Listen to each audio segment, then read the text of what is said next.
बच्चों को दुआएं, बड़ों को सलाम। फ़िज़ा है मेरा नाम। यू वॉचिंग मॉर्निंग विद फ़िज़ा। नाज़रीन, इससे पहले कि आज हम अपना शो स्टार्ट करें, थोड़ी सी बातें आज आपके साथ करनी है कि देखें, मेरा और आपका बड़े जो एक ताल्लुक़ है ना, वो बड़ा इंपॉर्टेंट है। जब मैं और आप बात करते हैं ना, तो हमें पता चलता है कि हमने किस टॉपिक पे बात करनी है, आगे कौन कौन से शोज़ जो हैं वो करने। पहले तो अगर कॉल भी करना चाहते हैं तो आप कॉल कर लें, क्योंकि एक तो सुबह सुबह का ये वाला जो टाइम होता है ना, इसमें मैं आपकी कॉल्स लेके आपसे बात कर सकती हूँ। थोड़ी सी कुछ बातें करनी थी, मुझे लग रहा था कि हमें करनी चाहिए, इस पे बात करनी चाहिए। सोशल मीडिया का दौर है, इसमें कोई शक नहीं है, मगर हम अपने बच्चों को भी तो सोशल मीडिया देंगे आगे।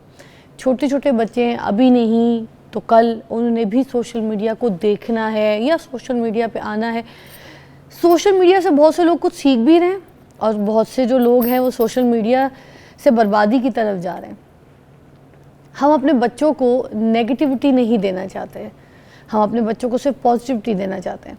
सोशल मीडिया पे कोई भी गंदी बात होती है तो उसको बहुत उछाल उछाल के कहा जाता है, उसको बड़ा बढ़ा चढ़ा के जो है ना वायरल किया जाता है।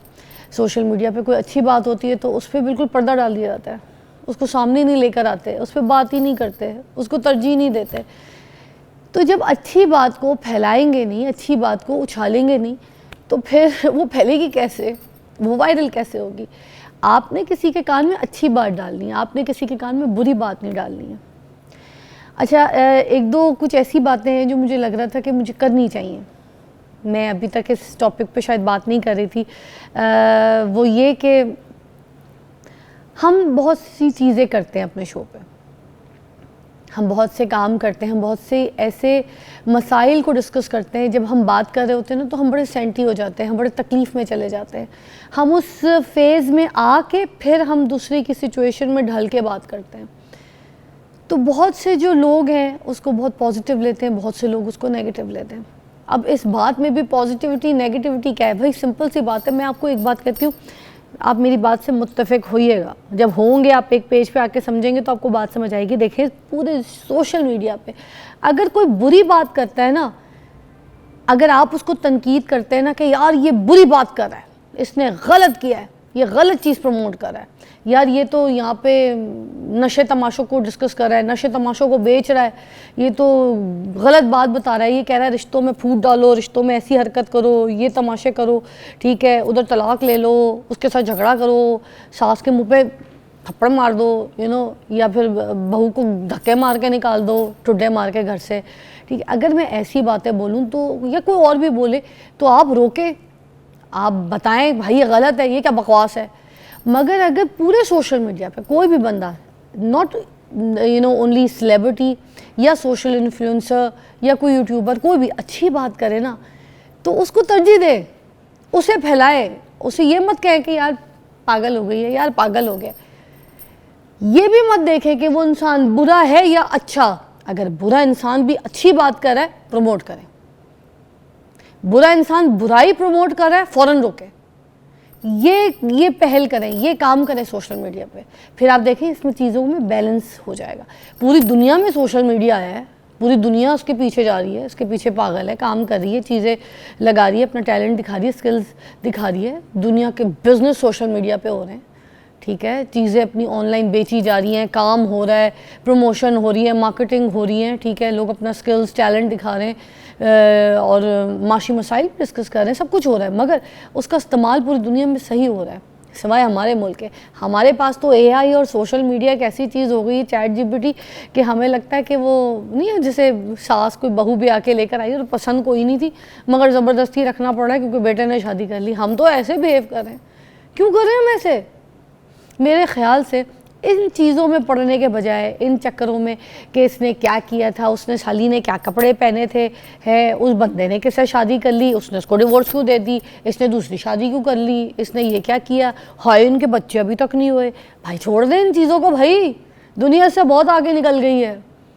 किसी के जिस्म के कीड़े निकालने से बेहतर है दिमाग के अपने कीड़े जो है ना, उनकी लाश बिछाएं, उनको दफना दें, उनके ऊपर मट्टी डालें। वो नहीं कहते कि कब्र को पक्की कर दें कि वो नस ना सके, तो ये अपने दिमाग का जो गंद है ना, इसकी कब्र बनाएं, और कब्र बनाने के बाद इसको पक्की कर दें, ताकि ये जो आपके दिमाग की गंद है ना, इसको सुकून और आराम हो जाए, और उसके ऊपर एक फातिहा पढ़ लें, और फातिहा पढ़ने के बाद तय कर लें कि आपने ज़िंदगी में ऐसी कोई हरकत नहीं करनी है। ठीक है जी, एक ब्रेक लेते हैं, ब्रेक के बाद मिलते हैं। आज हम डिस्कस करेंगे फिजियोथेरेपी किस तरीके से की जाती है। जिन लोगों के जॉइंट्स रिप्लेस होते हैं ना, तो उनको कितना पेन, कितनी तकलीफ़ और क्या सिचुएशंस, जो फिजियोथेरेपी उसके बाद जो स्टेप्स होते हैं वो कौन कौन सी होती हैं और कैसे होती हैं।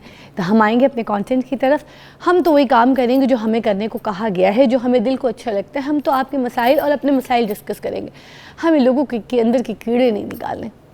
आइए फिर वापस कंटेंट पे बैठते हैं।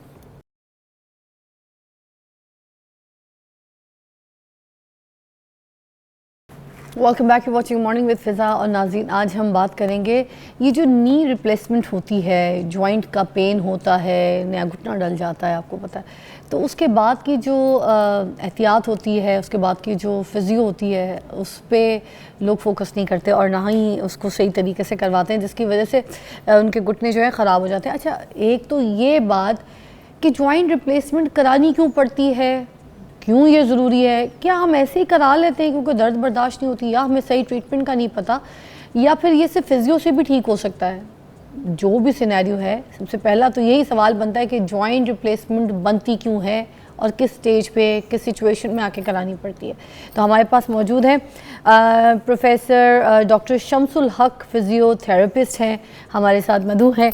अस्सलाम वालेकुम। वालेकुम अस्सलाम, thank you so much for having me on the show. कोई शक नहीं, आप बहुत अच्छी तरीके से एलैबोरेट करते हैं और आज हम जॉइंट की जो रिप्लेसमेंट है उसके ऊपर बात करेंगे। तो सबसे पहले तो ये बताइएगा कि ये रिप्लेसमेंट होती क्यों है, ऐसी क्या वजूहात बन जाती हैं? देखिए, जॉइंट हमारा जो है, स्पेशली वो वाले जॉइंट्स जिनके ऊपर हमें ज़ोर देना होता है, जिनके ऊपर ज़ोर दे के हमने चलना है, उठना है, बैठना है, अपने मुख्तलिफ पोस्चर्स रखने हैं, इनमें दो बड़े जॉइंट्स शामिल हैं। एक घुटने का जॉइंट है और दूसरा कूल्हे का, जिसको हम हिप जॉइंट कहते हैं। इन दोनों जॉइंट्स का वक्त के साथ साथ wear and tear, that means degeneration, इसका ख़राब होना, टूट फूट का शिकार होना, ये बहुत कॉमन है। कुछ लोग तो अपनी डाइट और लाइफस्टाइल की वजह से इसको बहुत जल्दी इस हद तक ले आते हैं कि ये जॉइंट्स जो हैं, इनके इर्द गिर्द जितने और इस जॉइंट्स के जितने कंपोनेंट्स हैं, उनकी वियर एंड टीयर जल्दी हो जाती है, वक्त से पहले हो जाती है। जॉइंट वैसे तो अल्लाह ने इसके अंदर बहुत से कुशन्स, इसके अंदर बहुत से पैड्स, इसको चारों तरफ से बहुत सख्त किस्म के कैप्सूल्स बना करके प्रोटेक्ट किया हुआ है, इसीलिए कि ये ज़्यादा देर तक चल सके। देखें ना, अब आप from the time of birth से लेकर 60, 70, 80 ईयर्स तक ज़रा सोचिए, आप कितनी बार उठे, कितनी बार बैठे, कितनी बार चले, रनिंग की, एक्टिविटीज़ की, फ़िज़िकल एक्टिविटी की। लेकिन अल्लाह ने इसका डिज़ाइन ऐसा रखा, इसको इस तरह इतने कंपोनेंट्स दिए कि ये लॉन्ग टर्म तक चल सके। लेकिन हमारे लाइफस्टाइल्स कुछ ऐसे हैं, या हमारी वैसे एक मज़े की बात थी कि हम तो नहीं गिन सकते, आपने कहा ना कि गिने कितनी मरतबा उठे बैठे, हम नहीं गिन सकते, वो मुझे लगता है घोड़ा गिन सकता है, क्योंकि वो तो कभी बैठता ही नहीं है, वो तो पैदा भी थोड़ा होता है। इसीलिए आप देखें, हम ना उसको बाकायदा आइडियलाइज करते हैं एज एन एनिमल भी, कि एनिमल किंगडम में one of the strongest animal is the horse, और उसकी जो पावर है, मसल पावर है, जो उसकी जॉइंट का पावर है, जो उसकी एजिलिटी है, जो इसकी स्पीड है, सबसे ज़्यादा है। क्या बात। और सोचिए, सिर्फ चने खाता है शौक से, बहुत कुछ खाता है, घास भी खाता है लेकिन मतलब वो प्रोटीन इंटेक, चने का मतलब वही है कि प्रोटीन इंटेक अच्छा लेता है, प्रोटीन इंटेक ज़्यादा उसका, ठीक है। तो हमारे घुटनों का जो पेन है वो इस वजह से कि हम प्रोटीन इंटेक नहीं लेते, क्या ये प्रोटीन मेजर कंपोनेंट है उसके अंदर, विटामिन्स है मेजर कंपोनेंट, विटामिन्स हम बिल्कुल नहीं ले रहे, क्योंकि विटामिन्स जो होते हैं वो मिनरल्स यानी मादनियात जो हैं, कैल्शियम, मैग्नीशियम, जिंक, इन सब को, पोटेशियम, इनको हमारे जॉइंट्स के अंदर डिपॉजिट करते हैं। कैरी करके लेके जाना विटामिन का काम होता है। विटामिन को इसीलिए विटामिन वाइटल कहा जाता है, बहुत इंपॉर्टेंट है आपके लिए कि उसने इस कैल्शियम को उठा के लेके जाना आपके जॉइंट तक। अब मोस्टली ये होता है, लोग फोकस कर रहे होते हैं या तो कैल्शियम पर, या पोटेशियम पर, या मैग्नीशियम पर, लेकिन विटामिन का फोकस नहीं होता। तो इसीलिए कॉम्बिनेशंस बनाए जाते हैं, जब दवाइयाँ बनाई जाती हैं, विटामिन्स दिए जाते हैं, विटामिन डी दिया जाता है, तो कॉम्बिनेशन बनाते हैं। खैर, जॉइंट जो है, मतलब रिप्लेसमेंट की ज़रूरत क्यों पड़ती है? एक तो लाइफस्टाइल चेंजेस आती हैं, दूसरा कुछ लोगों में हार्मोनल इम्बैलेंसेस बहुत जल्दी आ जाते हैं, ख़वातीन में ज़्यादा, बहुत ज़्यादा। अच्छा। 35 ईयर्स के बाद मेनोपॉज आता है, 40 ईयर्स के बाद मेनोपॉज आता है, मेनोपॉज के बाद बहुत अर्ली टाइम पे सिचुएशन, अर्ली टाइम पे आ जाती है। और एस्ट्रोजन और कुछ ऐसे हार्मोन्स हैं जिन्होंने डायरेक्टली डिपॉजिट करना होता है चीज़ों को जॉइंट्स के अंदर, मादनियात को जॉइंट्स के अंदर, लेकिन वो नहीं हो पा रहा होता। यहाँ तक हो जाता है कमी कि बहुत से ख़वातीन में वक्त से पहले फ्रैक्चर्स भी शुरू हो जाते हैं। हिप के ऊपर जो जोर नहीं पड़ा उसका फ्रैक्चर, हेयर लाइन फ्रैक्चर हो गया, टिबिया का हेयर लाइन फ्रैक्चर हो गया, ये आगे वाली हड्डी है घुटने के नीचे, घुटने के अंदर जो पटेला ऊपर नी कैप है, बिना कोई चोट लगे, बिना कोई गिरे, बिना कोई चोट लगे, खुद ही, क्योंकि वजन खुद एक कंप्रेशन फोर्स है। कंप्रेशन यानी दबाव डालने वाली फोर्स है। जब आप खड़े हैं तो आप ग्रेविटी के अगेंस्ट खड़े हैं। हाँ। आप उतना ही जोर लगा रहा है, आपका जिस्म जितने ग्रेविटी आपको नीचे खींच रही है, आप उसको नलीफाई कर रहे हैं। हाँ। फिर आप खड़े होने के काबिल हैं। आपने तो डरा दिया यहाँ पे। ठीक।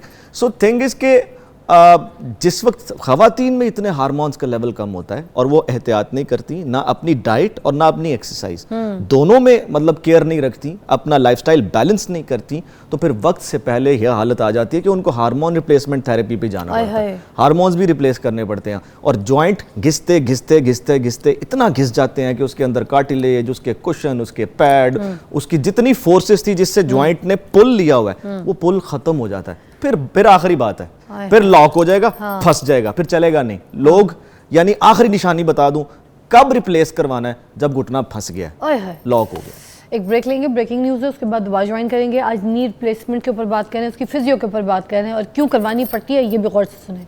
आइए वापस।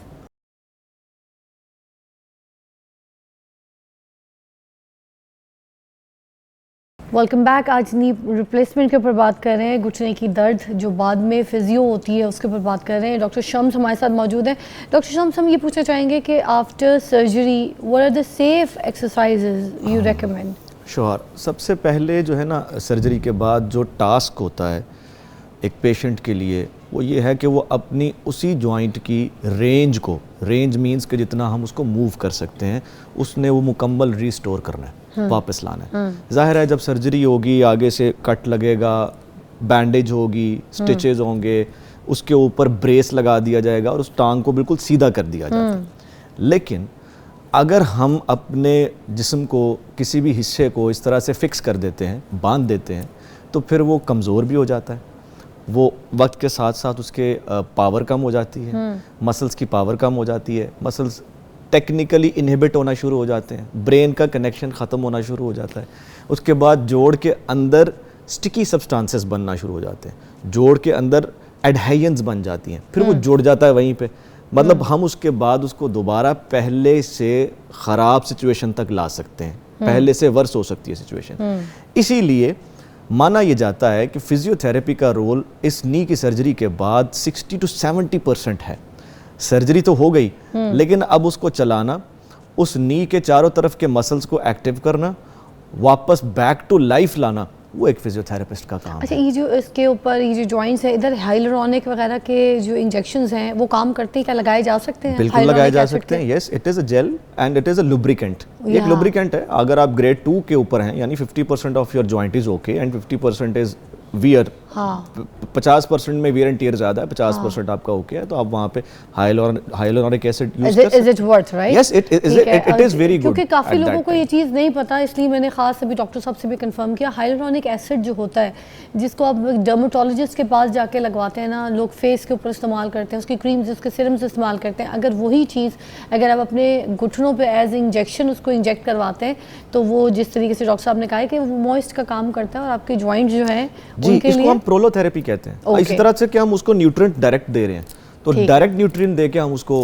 जॉइंट को फॉर सम टाइम, मतलब we can borrow the time, हम उसको रिस्टोर कर सकते हैं। ठीक है। अहमद आइएगा, अहमद के साथ हम यहाँ पर करवाएंगे कुछ एक्सरसाइजेज जो आफ्टर सर्जरी है, आफ्टर ट्रीटमेंट है नी की।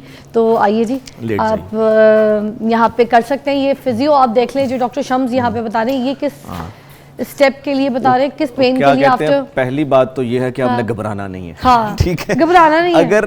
अगर जो है वो नी रिप्लेस हो गया, कोई मसला नहीं है। पूरी दुनिया में नीज रिप्लेस हो रहे हैं, हिप्स रिप्लेस हो रहे हैं, और उसके बाद लोग बाकायदा भाग दौड़ रहे हैं। यहाँ तक कि हमने पेशेंट किए हैं, दोनों उन्होंने इकट्ठे रिप्लेस करवाए हैं, इकट्ठे रिप्लेस करवा के अब एक्सरसाइज भी कर रहे हैं, सीढ़ियाँ भी चढ़ रहे हैं, उतर रहे हैं। सो घबराना नहीं है। ठीक है। अब हम सबसे पहले ये सोच लेते हैं, ये अज्यूम कर लेते हैं कि भाई का घुटना चेंज हुआ है, लेकिन अब परेशान नहीं हो, अभी नहीं हुआ। ठीक है। अब घुटना चेंज हुआ है तो होता ये है, I am assuming this left one, मैं इस लेफ्ट वन को अज्यूम कर रहा हूँ। होता यह है कि हम इसको बिल्कुल ना इस तरह एक्सटेंड करके सीधा करके ब्रेस लगा देते हैं, अच्छा, फिक्स कर देते हैं। फिक्स इसलिए करते हैं, स्टिचेस लगे होते हैं और उसके अंदर अभी ज़ख़म जो है वो काफ़ी ज़्यादा होता है तो ब्लीडिंग का ख़तरा होता है, और फिक्स करके हम उसको हील करने का टाइम देते हैं। अच्छा, लेकिन हमने उसको ऐसे छोड़ना नहीं होता। ये है टेक्निकल बात, जो लोग गलतियां करते हैं मैं वो बता रहा हूँ। अच्छा, करना क्या होता है कि डेली बेसिस पे उस ब्रेस को खोलना होता है। फिजियोथेरेपिस्ट आता है, फिजियोथेरेपिस्ट आकर उस ब्रेस और पट्टी को रिमूव करके यहाँ से हील से मूव करवाना शुरू करता है, और इतना मूव करवाता है जितना पेशेंट आसानी से मूव कर सके। अच्छा। इसको हम कहते हैं सिंपली हील स्लाइड।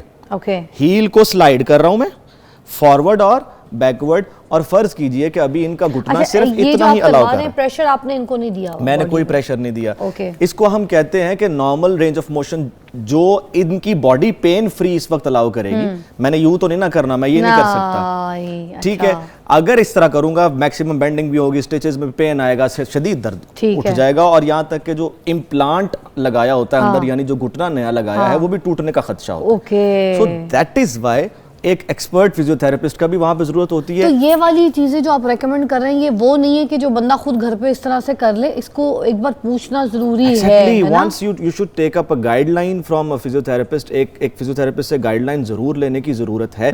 लेकिन सम टाइम ऐसा होता है लोग डेली नहीं आ पाते, तो एक बार जब वो सीख लेते हैं आगे थेरेपिस्ट से, तो फिर वो घर में कर सकते हैं, वो आसानी से घर में किसी की हेल्प से जो है वो कर सकते हैं, ठीक है। तो सबसे पहली जो इसमें हम काम शुरू करते हैं वो है भाई साहब हील स्लाइड, ठीक है। हील से मूव करना है फॉरवर्ड बैकवर्ड 20 टाइम्स, 4 घंटे के बाद हम कहते हैं पेशेंट मूव करे, क्योंकि होना ये है लोग परेशान हो जाते हैं, डॉक्टर साहब मैंने घुटना चेंज कराया तो मेरी टांग ही नहीं उठ रही, यहाँ थाई के ऊपर यूं यूं यूं यूं शिवरिंग हो रही है, मुझे पावर ही नहीं आ रही। हाँ। भाई पावर इसलिए नहीं आ रही कि यहाँ पर कट्स लगे हैं, Oh my God, इनहिबिशन हुई है, थोड़ा टाइम लगेगा, ये ठीक होना शुरू हो जाएगा। अच्छा, ठीक। सर ये क्या रिकवरी टाइम क्या होता है? इसका रिकवरी टाइम 1 महीने से लेके 3 महीने तक, और कुछ में 6 महीने तक है। 6 पहले महीने भी? एग्जैक्टली लेकिन पहले जो 2 हफ्ते हैं उसमें पेशेंट को चूंकि मेजर चेंज नजर आ जाता है, उसको ये समझ आ जाती है वो चल रहा होता है, सर्जरी के फौरन बाद वो चलता है, वो वॉक करता है। सर तो फिर सही डरते हैं ना लोग कि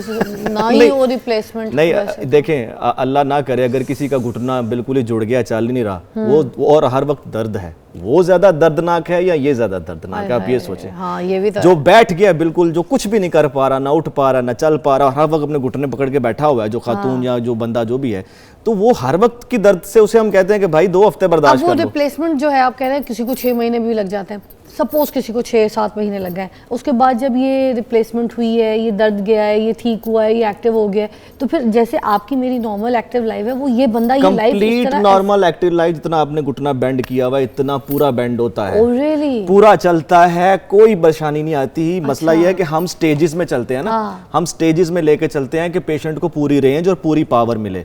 इवन रनिंग भी करवा देते होते हैं हम, कोई टेंशन नहीं है। 15 से 20 साल का उस जॉइंट का लाइफ है, पूरी 15 से 20 साल की उसकी लाइफ है उस जॉइंट की। आज के दौर में हम एआई के दौर में रह रहे हैं, हम तो अब रोबोट से सर्जरियां करवाते हैं और थेरेपी करवाते हैं। क्या बात है सर। और ये वाले स्टेप हो गए। अब सेकंड हमारी एक्सरसाइज इसमें जो बड़ी इंपॉर्टेंट है इसी की पावर के लिए, वो है स्ट्रेट लेग रेज, टांग को सीधा उठाना।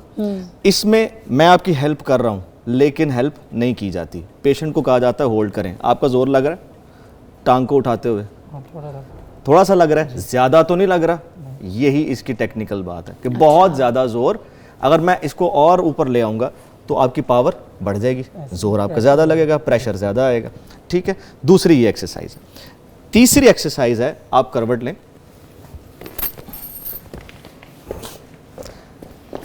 इसको भी हम एसएलआर कहते हैं, लेकिन साइड लाइंग। हमने लिटा देना है पेशेंट को, भैया इसको बेंड करें ऐसे, पेशेंट को लिटा के उसकी नीचे वाली जो टांग है उसको बेंड कर देना है, और अब उसे कहना है, अपनी गर्दन नीचे रखेंगे, गर्दन उठाओगे तो आपको पेन आएगा, अब उसे कहेंगे अब टांग इस तरह सीधी ऊपर उठाओ। इसको कहा जाता है साइड लाइंग एसएलआर। और देखें ये मैं स्पेशली इन मसल्स के लिए कर रहा हूँ, इस घुटने के गिर्द सारे मसल्स है ना, ये भी हैं, ये भी हैं, ये भी हैं, तो हमने सबको फोकस करना है। अब हम इस ग्रुप को मतलब मैं ज्यादा टेक्निकल वर्ड्स नहीं बोल रहा, हम इस ग्रुप को फोकस कर रहे हैं, and I am saying this guy कि इसको होल्ड करे, होल्ड करो।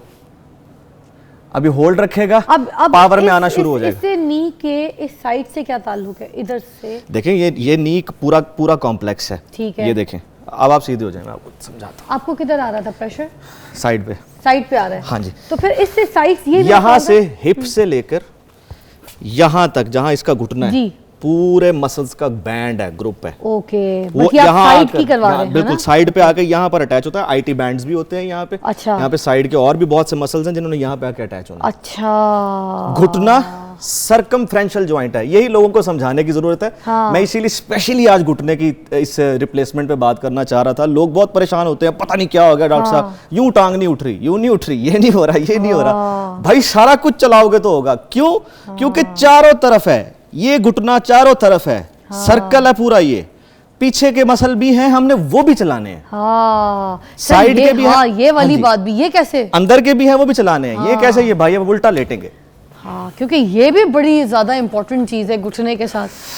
मेरी फैमिली में जिस जिस के ये इश्यूज है ना, मैं तो बता रही हूँ, हर घर में घुटने का मसला है। हर घर में मौजूद है ये। अब इसको कहा जाता है प्रोन लाइंग एसएलआर। ठीक है। उल्टा लिटा के अब उठाया, अब आप देखें, आए जरा चेक करें, इस पे हाथ रखें हैमस्ट्रिंग पे, यस, टाइट है ये। पावर आ गया। हाँ। दिस इज समथिंग कि जो लोग मिस करते हैं और फिर कहते हैं सर्जरियां ना करवाएं जी, थेरेपी बस जोड़ खराब हो जाएंगे, ये हो जाएगा, वो हो जाएगा। जनाब आप थेरेपीज करवाएं, उसके बाद प्रॉपर थेरेपिस्ट के पास जाएं, प्रॉपर एक्सरसाइजेस कीजिए। अब ये जो आप करवा रहे हैं, ये इन्होंने खुद भी उठाना है साथ साथ? जी बिल्कुल, मैं इनको अच्छा। हेल्प कर रहा हूँ। ओके। मैं ये अज्यूम कर रहा हूँ कि ये पेशेंट है, अच्छा। क्योंकि पेशेंट को दर्द होता है, दर्द पेशेंट होता कहता है जी ये और वो, लेकिन हमारा कमाल ये होता है कि हम दर्द होने नहीं देते। अच्छा, ये आपको ठीक है? यहाँ पर ये दिखाने और समझाने का मकसद ये भी है, ये गौर से बात सुन लीजिए, ये जो यहाँ पर ये सारी चीजें आपको करके दिखाई जा रही हैं, इतना बड़ा डॉक्टर है, अपना टाइम छोड़ के, चीजें छोड़ के यहाँ पर आपको समझाने के लिए। आपको पता है गलती क्या होती है? हम गलत फिजियोथेरेपिस्ट के पास चले जाते हैं, रिप्लेसमेंट भी सही हो जाती है, काम भी सही हो जाता है, थोड़े से पैसे बचाने के लिए हम कहते हैं यार ये जो है ना ये सस्ता है, वो भी तो थेरेपी कराता है, हमने गूगल में सर्च किया और निकल गए।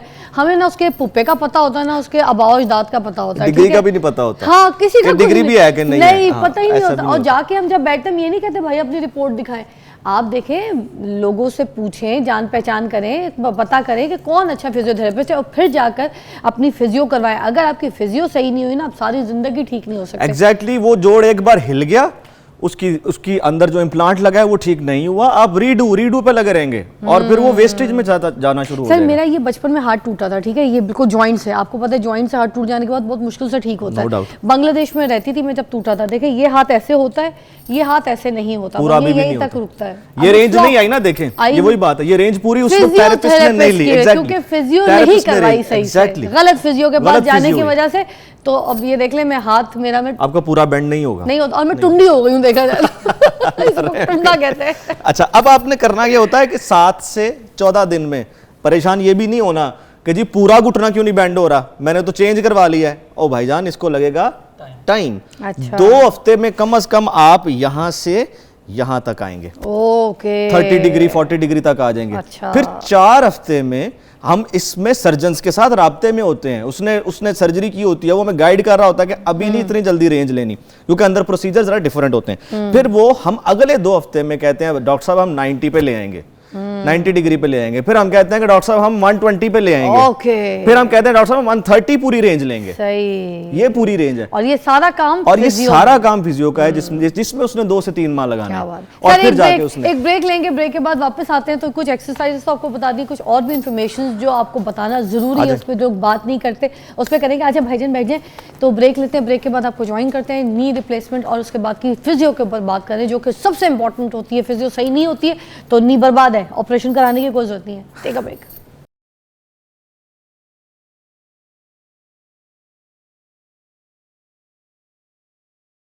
Welcome back. नी रिप्लेसमेंट के बाद जो फिजियो है उसके ऊपर बात कर रहे हैं, डॉक्टर शम्स हमारे साथ मौजूद हैं। कुछ एक्सरसाइजेज अभी आपको ब्रेक से पहले दिखाई। अच्छा, यंगस्टर्स में ऐसी चीज़ें क्यों आ रही हैं, ऐसी हरकतें क्या कर रही हैं या कर रहे हैं, जिसमें क्या लाइफस्टाइल की ऐसी चेंजेस आई जिसकी वजह से 40 की एज में भी, 35 की एज में भी नी रिप्लेसमेंट सुनने में आ रहा है?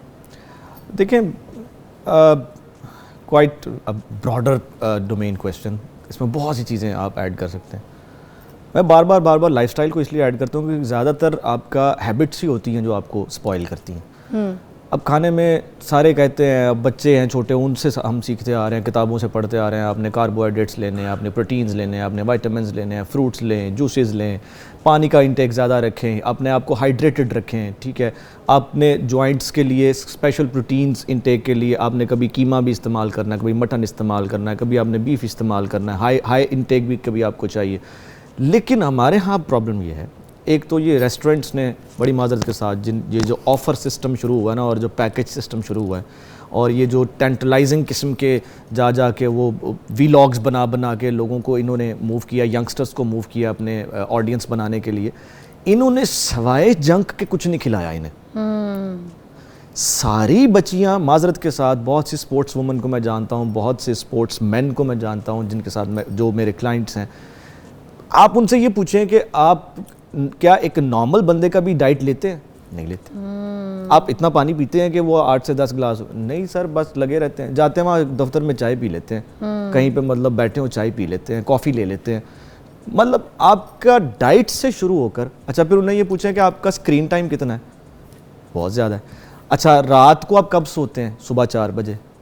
सर मैं तो कहती हूँ कि जोड़ों का दर्द, हड्डियों में तकलीफ, ये पेन, ये पोस्चर ख़राब, ये सारा कुछ जो दर्दें निकल के डिस्को कर रही हैं, ये सिर्फ और सिर्फ सोशल मीडिया के ऊपर बैठे रहने से, हर वक्त जो मोबाइल यूजेज है ना, लैपटॉप, ये सब चीज़ों का जो यूजेज है, इसकी वजह से पूरी बॉडी पेन निकला है, ऐसी ऐसी जगहों का दर्द निकला है जब पता भी नहीं था कि इधर कोई दर्द भी होता है। दिल का दर्द पता था, अब तो जिस्म के रोम रोम में दर्द शुरू हो गई है। बिल्कुल। और फिर इनसे कहें आप पे से कोई एक्सरसाइज करता है? नहीं।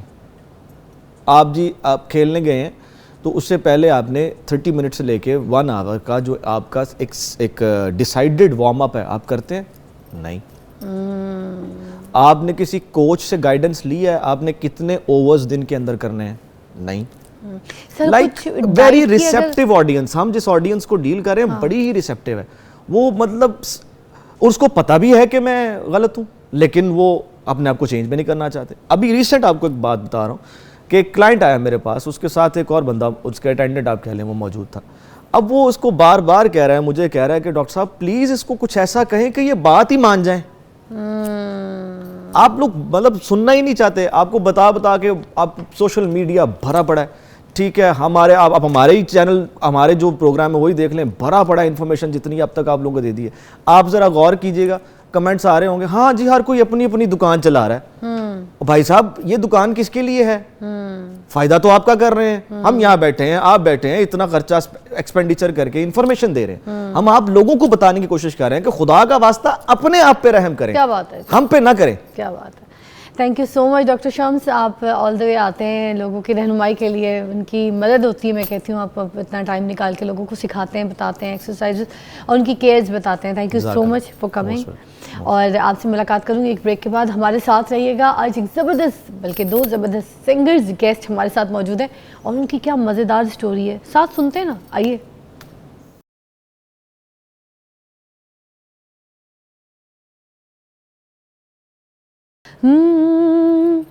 पावे वसे तू वलैत आसा करनी नी रैत, ओ पावे वसे तू वलैत आसा करनी नी रैत, तेनू लेके जाना है मियां वाली, कमीज तेरी काली वे सोने फुला वाली। साथ मौजूद है ज़बरदस्त सिंगर ज़हीर अब्बास, सराइकी सिंगर है और आजकल बड़ी धूम मचाई हुई है सोशल मीडिया पे। इनके 1-2 गाने जो हैं वो तो चीखें मार रहे हैं और इनकी एक स्टोरी भी है, वो बहुत ज़बरदस्त है। मैं आपकी अभी मुलाकात करवाती हूँ। तो पहले तो ज़हीर अब्बास हमारे साथ हैं जो बिल्कुल सामने मधु हैं, और उन्हीं के साथ वो जो काले कपड़ों में भाई हैं वो कामरान अली ख़ान हैं, वो फैसलाबाद से हैं, वो भी सिंगर है। दोनों आज मधु हुए हैं हमारे प्रोग्राम में और हम इनसे सुनेंगे भी और इनकी कहानी भी सुनाएंगे। अच्छा, जो ज़हीर अब्बास हैं इनको मैं बड़ा समझदार, होशियार और लकी भी कहूँगी। इनके पास 1 न शुद्ध 2 शुद्ध 2 बीवी हैं, 20 साल के हैं और 20 साल की उम्र में इन्होंने 2 शादियाँ की और दोनों को बड़ा खुश रखा हुआ है और दोनों बड़ी खुश हैं इनके साथ। और पता नहीं गाने गा के पटा लेते हैं, क्या करते हैं, किस तरीके से। Thank you. अस्सलाम वालेकुम। वालेकुम अस्सलाम। ज़हीर जी जी। मियाँ वाली से आओ। जी जी। सराय की पट्टी बेल्ट से। जी जी। वाह, तो पहली शादी किस एज में हुई, जरा कहानी बताइएगा। फिर दूसरी शादी? पहली शादी हुई है, मेरी एज थी 17 साल। 17 साल के हाँ में? जी। जबरदस्ती करवा दी थी क्या? नहीं, वो भी पसंद भी थी मेरी शादी। अपनी पसंद की हाँ थी? जी। खानदान या खानदान से बाहर? नहीं, खानदान से बाहर है। खानदान से बाहर। हाँ जी। अच्छा, फिर दूसरी? तो दूसरी अभी बस हो गए तकरीबन साल होने वाला है। तो ये खानदान में या फिर खानदान? जी, फैमिली में। फैमिली में, घर हाँ वालों जी। की मर्जी से की है? मैंने अपनी मर्जी से की है। ये भी तो क्यों, पहली पसंद पे भरोसा नहीं, वो नहीं था भी आपको, तो आपको अल्हम्दुलिल्लाह। लगा गलती हो गई है? नहीं नहीं नहीं, नहीं फिर? ऐसा कुछ नहीं है, वो भी अल्हम्दुलिल्लाह मेरे साथ सही तो है। दो दो बार कैसे पसंद हो सकती है? बस। हो जाती है? हाँ जी हाँ जी। एक ही टाइम पे दो पसंद, हाँ दो जी, हाँ जी। मोहब्बत हो जाती है? हाँ जी। और दोनों को आपसे भी उतनी हो गई जितनी आपको उनसे है? हाँ जी, दोनों खुश हैं आपके साथ? अल्हम्दुलिल्लाह। अलग अलग घर में रहते हैं? जी, अलग अलग। अच्छा, अभी बच्चे हैं आपके? जी माशाल्लाह, 2 बच्चे हैं, एक बेटी है मेरी। एक पहली बेगम से हाँ जी। और एक दूसरी बेगम से? नहीं नहीं, पहली से। पहली से। हाँ जी। मगर देखें माशाल्लाह, ऐसे भी लोग हैं जिन्होंने दोनों को बराबर खुशी से रखा हुआ भी है, खुश भी हैं साथ, कोई चिक चिक झगड़े को अल्लाह का शुक्र कुछ भी देखिए नहीं। पांडे उंदे आवाज तो आंधी होती है, लड़ाई झगड़ा हाँ, थोड़ा कभी। नोक-झोंक, मगर ये भी मोहब्बत का हिस्सा है। हाँ जी, है हाँ ना? जी, जी, जी। अच्छा, सिंगिंग में किस तरफ से आए? सिंगिंग, मैं फैमिली से सिंगर हूँ और मेरी माँ की दुआ है मेरे साथ। अच्छा, बहुत शुक्रगुजार हूँ अपनी माँ का और वाह। अपने अल्लाह का, जिसने मुझे इस काबिल बनाया और मैं स्टेज तक पहुँचा। तो अम्मी को शौक था आप सिंगर में? जी, और मैं अकेला हूँ, ना मेरा कोई भाई है ना मेरा कोई बहन है, और मेरा सहारा मेरी माँ है। वाह वाह तो वाह। उसकी दुआओं से मैं आज बहुत आगे हूँ। अच्छा, हाँ, अल्हम्दुलिल्लाह। माशाल्लाह Thank you so माशाल्लाह। much। तो वही देखें, एक तो आपने मेहनत की, तो जी। मेहनत करने के बाद अल्लाह ताला कहते हैं दुआ मांगो, उस काम के बेशक। ऊपर दुआ मांगो, और दुआ मेरे- मांगने वाले भी बड़े माँ, जी। और उसके बाद आपने भी दुआ मांगी, हाँ, तो काम अल्हम्दुलिल्लाह। चलना शुरू हो जी। गया, है ना? जी। तो पहला गाना आपका कितने मिलियन पे गया है अभी? मेरा भी न्यू गाना हिट हुआ है और वो माशाल्लाह से 10 मिलियन 12 मिलियन क्रॉस ओए कर चुका है एक रात में। एक रात में 10-12 मिलियन? क्रॉस कर चुका है। उफ, सुनना है मुझे ये अब से, मगर पहले फैसलाबाद की कोई जुगत हो जाए फिर आपसे गाना सुन। आप तो जुगत मानना चाहिए था, आप तो फैसलाबाद से हम गाने में कैसे आ गए? नहीं, मुझे जुगते नहीं आती। जुगते नहीं आती? तो गाने में कैसे आ गए? बस शौक है जी। है जी। आपने भी सीखा है? हाँ, भाई से सीख रहा हूँ, अभी स्टार्टिंग है अल्हम्दुलिल्लाह। मगर मेरी बात सुने, मैं नहीं मानती आप फैसलाबाद से हैं। नहीं, फैसलाबाद से वो जाने दे, फैसलाबाद में तो कोई सांस भी ले लेना तो जुगत मारना शुरू कर देता है। आप नहीं, इतना बुरा भी फैसलाबाद फैसलाबाद नहीं से है। हैं? फैसलाबाद इतना बुरा भी नहीं है जिस नहीं, हिसाब से इसमें बुराई की बात नहीं, बड़े फख्र की बात है। सारे शहरों में सबसे बड़ा फैसलाबाद है, जहाँ की जुगत मशहूर है। वहाँ की लड़कियां भी ऐसी जुगत मारती हैं, बड़ा क्लास है। मेरी तो सहेली है, मुझे, मैं कहती हूँ जो यार मैं आई हूँ मिलने, जुगत मार, नहीं, मजा ही यही है ना? लोग काफी सारे, लेकिन मैं नहीं इस लाइक एक भी नहीं आती? नहीं नहीं, मुझे अरे ना करें। सच्ची कह रहा हूँ। अच्छा, बस फिर आपने फैसलाबाद में मुझे नहीं लगता कोई सांस ली है। मैंने फैसलाबाद वो से चाइना के फैसलाबाद से हैं आप, है ना? नहीं, नहीं। चले एक एक गाना सुनेंगे हम। पहले सबसे पहले जो आपका एक रात में 10 मिलियन पे हो गया था, क्या नाम है गाने का? वस्त दिल दी सजन। चले आए जी।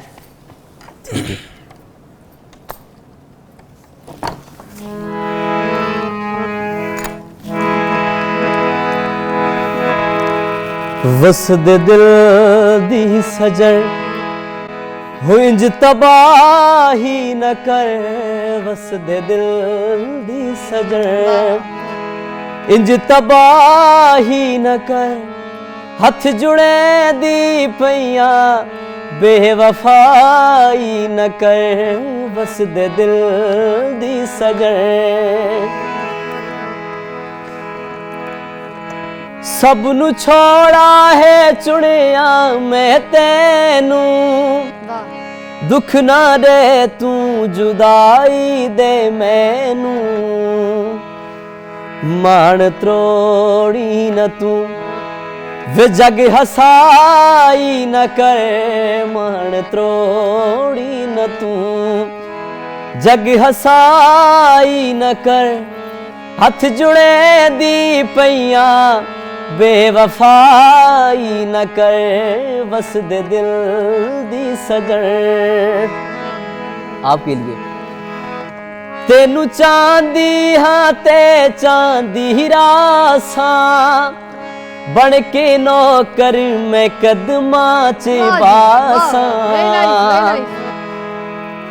जिंद निमाणी नु चन इंज हसाई न कर, जिंद निमाणी नु चन इंज हसाई न कर, हथ जुड़े दी पैया बेवफाई न कर, वसद दिल दी सजन। रखिएगा रखिएगा। मैं तेरे इश्क में मर न जाऊं कहीं, तू मुझे आजमाने की कोशिश न कर, मैं तेरे इश्क में। वही है? हाँ वही है। मगर आपने क्या लफ्ज मजे के जोड़े सराइकी। देखिए सराइकी की सुरों से ज़्यादा जो चीज़ है ना वो है लफ्ज़। इनकी जो शायरी है ना जो सराइकी बेल्ट से आती है वो बहुत खूबसूरत है। सराइकी बेल्ट की एक और बात यह कि पुराने पुराने गानों की भी तर्ज उठाकर आप इसके ऐसे शेर चेंज कर सकते हैं, ऐसे शेरों में लफ्ज़ों में जान डाल सकते हैं इनके बोलों में कि ये गाना सुपर से भी डुपर हिट हो जाता है। तो ये एक बड़ी अच्छी वेरिएशन है, इसलिए मैं हमेशा सराइकी बेल्ट को बहुत पसंद करती हूँ। आप सराइकी बेल्ट के गाने बहुत सुनती हूँ, मुझे सारे ही गाने मीठे लगते हैं क्योंकि आपकी ज़बान भी मीठी है ना, इसलिए।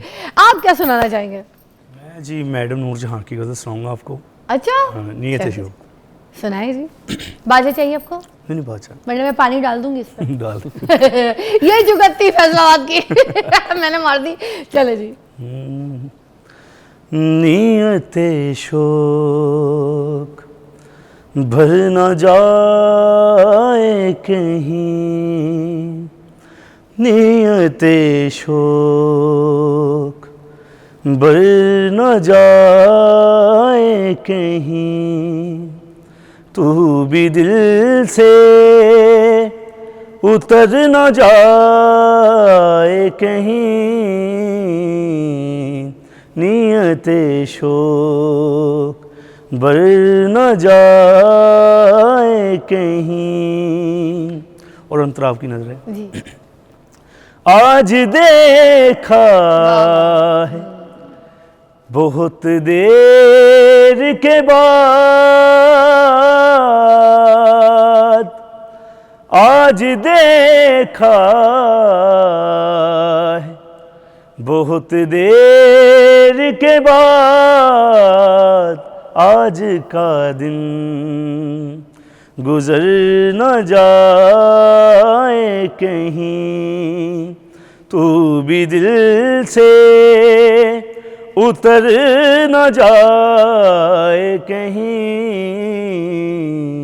नियते शोक बर न जाए कहीं। शुरू में आपका अच्छा पक्की है, आपकी आवाज़ अच्छी है, टोन अच्छी है, मगर बहनों की तरह एक दो चीज़ आपको ज़रूर समझाऊंगी कि शौक नहीं शौक, ठीक है, बहुत नहीं बहुत। लफ्ज़ों की जो क्लियरिफिकेशन, उसकी जो एक क्लियर बोलना है ना, उसका जो सही लफ्ज़ है तो वो उसका बहुत ज़रूरी है। लफ्ज़ क्लियर और साफ़ जैसे बोला गया, अगर उर्दू में बोल रहे हैं तो उर्दू सही, पंजाबी बोल रहे हैं तो पंजाबी में तलफ़्फ़ुज़ सही। बाकी आपने बड़े मज़े से गाया, लय बड़ी प्यारी थी। आगे जो आप जितने भी गाने करेंगे ना, आपने मेरे कहने पे बस तलफ़्फ़ुज़ को बहुत ठीक है, मोहब्बत जिससे मोहब्बत, इस तरह की चीज़ें आपने बस क्लियर करनी, बाकी मज़े की टोन है आपकी, चलने वाला स्टाइल है आपका, ज़रा आवाज़ की भी वेरिएशन अच्छी। दूसरा गाना आपका कौन से कितने मिलियन पे भागा? मेरा वही गाना था जो हिट हुआ है। तो और गाना मेरा एक माही है, वो आजकल के बड़े हिट माही हैं, वो आपको मैं सुनाना चाहूँगा। वाह, वो बहुत ज़्यादा लाइक करते हैं आजकल के अच्छा लोग। हाँ जी, माही शादी ब्याह के लिए आप तो फंक्शंस भी कर रहे हैं? जी मैं करता हूँ। हाँ, तो आपका भी ट्रकों में पैसा आ रहा है? वो तो जो पैसा होता है ट्रकों से, अल्लाह का शुक्र है, मोस्टली ज़्यादा अल्लाह का शुक्र है। इसका मतलब अल्लाह ने मुझे एकदम दी है, मुझे जितनी मैंने मेहनत की है तो एकदम अल्लाह ने मुझे छत फाड़ के दे दी है। वाह वाह, शुक्र अल्हम्दुलिल्लाह। मैं शुक्र नहीं अदा कर सकता, बहुत शुक्र अल्लाह के साथ। क्या बात है, क्या बात है। तो अभी रिहर्सल सब कुछ चल रही है, जैमिंग काम सब कुछ कर रहा है। अपने बच्चों को भी टाइम दे रहा हूँ, वाइफ को भी टाइम दे रहा हूँ, अपने माँ बाप को सबसे पहले टाइम दे रहा हूँ। वाह, और अल्लाह का शुक्र है अभी मेरी अम्मी उम्रा करके आई हैं, वाह वाह, मैंने अपने करवाया, तो मैं खुश नसीब इंसान हूँ। इतना मम्मी से प्यार करते हैं, माँ के लिए भी कुछ गाइएगा इंशाल्लाह। ठीक है, आवाज़ बड़ी अच्छी है, माँ के लिए भी कुछ गाइएगा इंशाल्लाह इंशाल्लाह। चलिए फिर सुनाई मैया, सुनाई मैया। आप भी सिस्टर हैं मेरी, मैया दौड़ा जो आपको अच्छा लगता है। आपकी नज़र भी सिस्टर है मेरी। आप शुक्रिया, मेहरबानी भाई।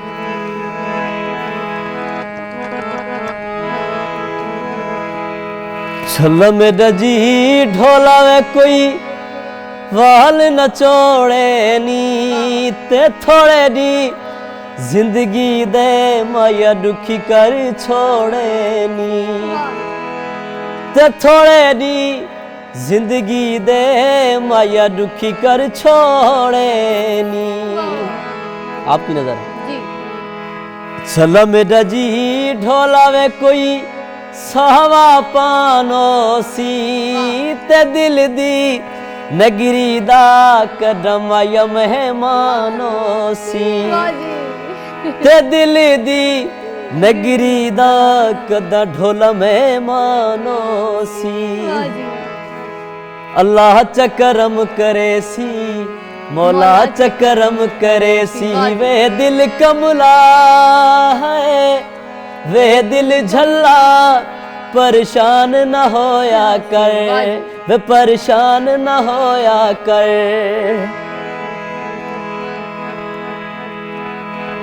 कोई वे बर्फ बाजार आ गई वाह ते खेड मुकदरा दी हर पासे हार आ गई ते खेड मुकदरा दी वे माई हर पासे हार आ गई।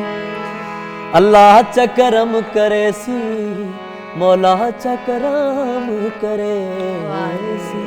Thank you both of you, best of luck future के लिए, आपकी शादी के लिए भी ख़ास तौर पे, क्योंकि जिस तरह से आपने आज बोला है 20 साल की उम्र की, तो एग्जाम्पल आपने सेट करनी है कि अगर दो शादी हो गई है, ठीक है, तो दोनों को बराबरी से, दोनों को प्यार से, और भूल चूक हो जाए दोनों में कोई, अगर किसी से नाराज़गी तो किसी एक तरफा होकर दूसरी को छोड़ना दीजिएगा, दूसरी की तरफ हो जाए, अगर इस तरह से रख सकते हैं तो फिर रख लें, ठीक है, और खुशी से रहें। बच्चे हैं आपके, उनके लिए भी बहुत दुआएं, और आपके लिए भी भाई और मज़े से गाने गाएं, अपने गाने लॉन्च करें और मीडिया में छा जाएं, ठीक है जी, थैंक यू। और दूसरी बात ये, नेक्स्ट टाइम मेरे शो पे आए तो झुकते मारिएगा, वरना जिस जगह जिस फंक्शन पे आप गाना गा रहे होंगे ना, मैं आपके बाजे में पानी डाल के अच्छा देखो यार, इधर कैमरा दिखाओ, वो लाइट बंद हुई है तो मेरा मुंह ठीक हो गया, खुदा के लिए लाइट बंद ही कर दो, पता नहीं कहाँ से इतनी तेज मेरे मुंह पर डाल दी है। ये देखे सही, अब सही आ रही है ना स्क्रीन, है मौलवी आप कह रहे हैं खूबसूरत। चलो जी ब्रेक लेते, ब्रेक के बाद मिलते हैं।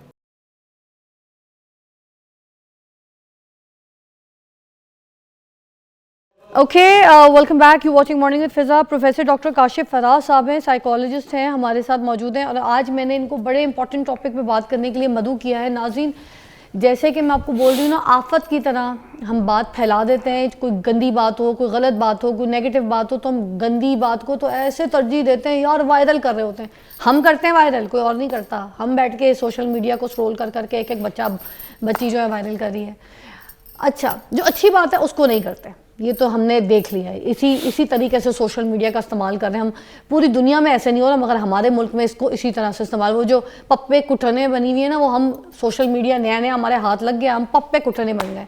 अच्छा, अब एक दो मिसालें ये कि पहले तो हम क्या करते हैं कि सोशल मीडिया पे आते हैं तो दिखावा शुरू कर देते हैं अपनी चीज़ों का, अपने पैसों का, अपनी गाड़ी का, अपने कपड़ों का, और आपको पता है कई बार तो अपनी चीज़ें भी नहीं होती, गाड़ी किसी की होती है, उसकी गाड़ी के साथ में ऐसे खड़े होके, तो उसके स्टेयरिंग के साथ तो ऐसे ना यूँ सेल्फी करके तस्वीर खिंचा के तो ऊपर लगा देते हैं। अब इस तरीके के जो शो ऑफ कॉल्ड लोग हैं, जो अपनी स्टैंडर्ड नॉन स्टैंडर्ड लाइफ को लोगों के सामने दिखा रहे होते हैं, ठीक है, किसी एक टूर पे जाएंगे तो उस पर 100-150 तस्वीरें ले लेंगे और फिर पूरा साल उस तस्वीरों को लगाते रहेंगे, ठीक है, इस तरीके की जो शो ऑफ वाली लाइफ है वो दिखाते हैं। फिर लोगों को ये लगता है कि भाई ये जो अभी ट्रैवल करके आए तो ये तो बार बार जा रहा है, बार बार जा रही है, तो ये वाली चीज़ें, बड़ा पैसा है इनके पास, लोग कहते हैं वो बड़ा एंजॉय कर रहे हैं ये लोग तो लाइफ को। दूसरा जो बंदा है ना, वो एहसास कमतरी का शिकार हो जाता है, वो डिप्रेशन में चला जाता है दूसरों की लाइफस्टाइल देख के, जबकि उनकी भी कक कोई इतनी अच्छी नहीं गुजरी होती, मगर ऐसी। अच्छा, मगर ये सारी चीज़ों में और भी सोशल मीडिया जो काम कर रहा है वो ये है कि सोशल मीडिया पे हम देखने को क्या हमें मिल रहा है, लड़ाइयाँ, बड़े बड़े स्टार्स जो हैं वो इन्फ्लुएंसर से लड़ रहे हैं, जो इन्फ्लुएंसर यूट्यूबर्स हैं, जो कामयाब यूट्यूबर्स हैं, वो बड़े बड़े सेलिब्रिटीज़ स्टार्स उनसे लड़ रहे हैं, मुतक्का लगा हुआ है, वो उनको बात कर देता है बड़ी से बड़ी, वो मुँह उठा के वो उनको बातें कर देते हैं। अब कौन सही है कौन गलत है, आज इसके ऊपर बात करेंगे, आप हमारे साथ भी शामिल रहिएगा। सबसे पहले तो मैं यहीं से शुरू करूँगी कि जो शो ऑफ वाली सो कॉल्ड लाइफ है, जो सोशल मीडिया को हम दिखा रहे हैं, देख रहे हैं, इससे जो आम बंदा है उसकी जहनी सिचुएशन क्या होती है, उसकी जिस्मानी सिचुएशन भी मुझे लगता है कुछ होती होगी। क्या होती है? जी, पहली बात तो ये सोशल मीडिया भी तो सोसाइटी का हिस्सा है ना। जो ट्रेंड सोसाइटी में नेगेटिव है वो सोशल मीडिया पे भी आएंगे। सोशल मीडिया तो एक आईना दिखा रहा है आपको, जो आप करते जाएंगे अपनी सोसाइटी के अंदर सोशल मीडिया उसको डिपिक्ट करता जाएगा। अभी आपने सेल्फी की बात की, बड़ी खूबसूरत एक बीमारी ऐड हुई है। खूबसूरत मैंने इसलिए कहा कि नाम बड़ा अच्छा है इसका, अदरवाइज तो बीमारी है सेल्फाइटिस। सेल्फाइटिस, यस, एक साइकोलॉजिकल डिसऑर्डर है जिसको WHO ने भी रिकॉग्नाइज किया है, APA अमेरिकन साइकोलॉजिकल एसोसिएशन ने भी किया है। ये वो लोग हैं जो दिन में 30 या 30 से ज़्यादा सेल्फीज लेते हैं। Those people are called सेल्फाइटिस।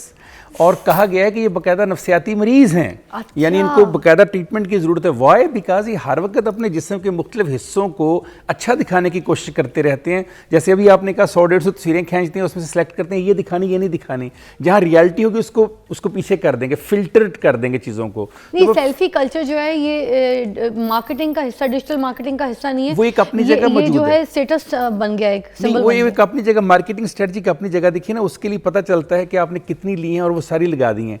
Selfie culture ये है कि आपने 150 ली और उससे आप सिलेक्ट करते हैं कि ये दिखानी ये मैंने नहीं दिखानी, और सारा दिन आप तस्वीरें खींचते रहते हैं, यहाँ अच्छा लग रहा हूँ यहाँ अच्छा नहीं लग रहा। जो 30+ तस्वीरें लेकर आप लगाएंगे तो फिर आप सेल्फाइटिस का शिकार होना शुरू हो गए। और अगर लगातार 6 महीने लगाए तो क्लासिकली बीमार हैं आप। 10 किस्म के फिल्टर भी लगाएंगे खूबसूरत लगने के लिए। इसकी वजह यह है ना कि सोसाइटी पसंद किसको करती है। फिजा बड़ी सादा सी बात है कि जिसका भी रंग थोड़ा सा यहाँ पर सांवला हो उसको हम काला कहना पसंद करते हैं। अनफॉर्चुनेटली यहाँ पर जो ट्रेंड खूबसूरती के बने हुए हैं वो देवताओं से लेकर आज की तारीख तक ये है कि जो गोरा होगा रंग का वो खूबसूरत होगा। आप राम देख लें, वो गोरा है, यही राम जब जाता है बंगाल में तो वो काला हो जाता है। तो एक सोसाइटी के ट्रेंड है तो सोसाइटी को ही उसने कॉपी करना है। लेकिन जो बहुत अच्छी बात इसमें यह है, डॉक्टर गेबरबेट ने की है, उसने कहा है कि ये एक नशा है। नशा जो होता है ना, लत जो होती है, वो कहता है किसी मखसूस कमी की वजह से और किसी मखसूस इशू की वजह से आपके साथ होती है। अच्छा, वो कहता है जब आपको होती है ना ये लत तो फिर आप हेल्प लेना चाहते हैं दूसरों की, क्योंकि आपको हेल्प चाहिए अपनी उस बीमारी से बचने के लिए। सोशल मीडिया पे जब आपको लाइक्स आते हैं ना, एक्चुअली ये हेल्प होती है, आपको बड़ा अच्छा लगता है। आप मुझे बताइए, मैं और आप क्या नहीं लाइक्स के लिए करते सारा कुछ? क्या हम नहीं अच्छी अपनी वीडियो अच्छे मलक साहब से कहते हैं खूबसूरत सा कैप्शन लगाओ उसके अंदर, इसके अंदर रंग भरो, इसके अंदर खूबसूरती लाओ, ये अच्छा नहीं है, ये तो क्लिप नहीं। हर एक की ख्वाहिश है। एक होता है बिजनेस, जैसे हम मीडिया में बैठे हैं, हमने एक बिजनेस के तौर पे मीडिया को लेके जाना। एक है कि एक आम शख्स, दो लोगों को डिफरेंस कर लें। फिज़ा पहले, फिज़ा एक आप और मैं हैं जो सोशल मीडिया पे बैठते हैं, हमने एक चैनल चलाना है, हमारा जॉब है ये, हमारा काम है ये। एक वो शख्स है जो घर बैठकर हमें वैसे तो छू नहीं सकता, वो इस तरीके से हमें कॉपी करता है। क्या उस शख्स का ये जॉब है कि उस शख्स का ये प्रोफेशन है? नहीं है। जब वो ये काम करेगा हमारी तरह और 60-60, 100-100 लेना शुरू कर देगा सेल्फी, तब हम कहते हैं कि ही और she is suffering from psychological disorder.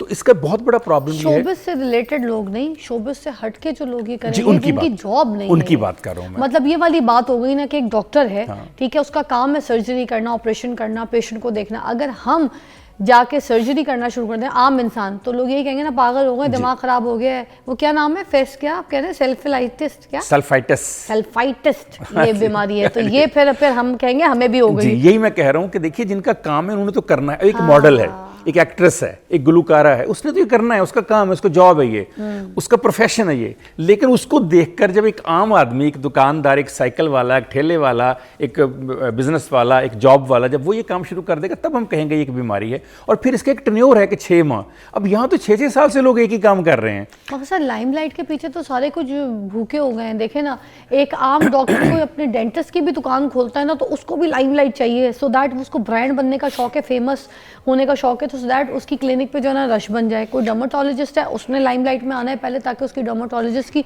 उनकी जो टीकों की दुकान है वो चलना शुरू हो जाए, ठीक है। तो ये तो भूखे हो गए लोग सारे, हर तरीके से हर दुकान पकवान जो है वो लाइमलाइट के पीछे ऐसे खूंखार जानवर की तरह शेर बन गया है।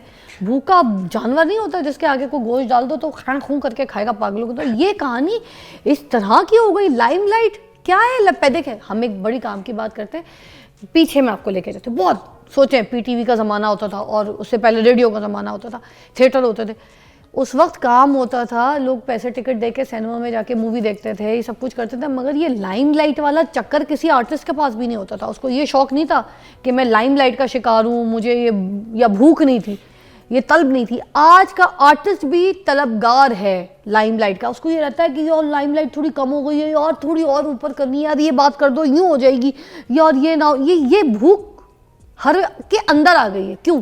इसको समझने की ज़रूरत है ना। देखिए अभी आपने बात की हॉलीवुड और बॉलीवुड के एक्टर्स जिनकी 500-500 फिल्में हैं, जो एक दुनिया में बड़ा नाम है, वो भी सोशल मीडिया पर आकर वो भी वैसी हरकतें कर रहे हैं कि उनको भी मिले। इसकी वजह क्या है? हार्वर्ड यूनिवर्सिटी ने तहकीक की इसके ऊपर कि क्या वजह है कि हॉलीवुड की और बॉलीवुड की इतनी बड़ी बड़ी पर्सनैलिटी जो आइकन है अपने अपने शोबे के और जिनसे ऊपर एक्टिंग पैदा ही नहीं हुई आज तक, वो लोग भी इसमें हैं। उन्होंने कहा कि दिमाग के अंदर एक पार्ट होता है, उसे कहते हैं न्यूक्लियस एक्कोबीन।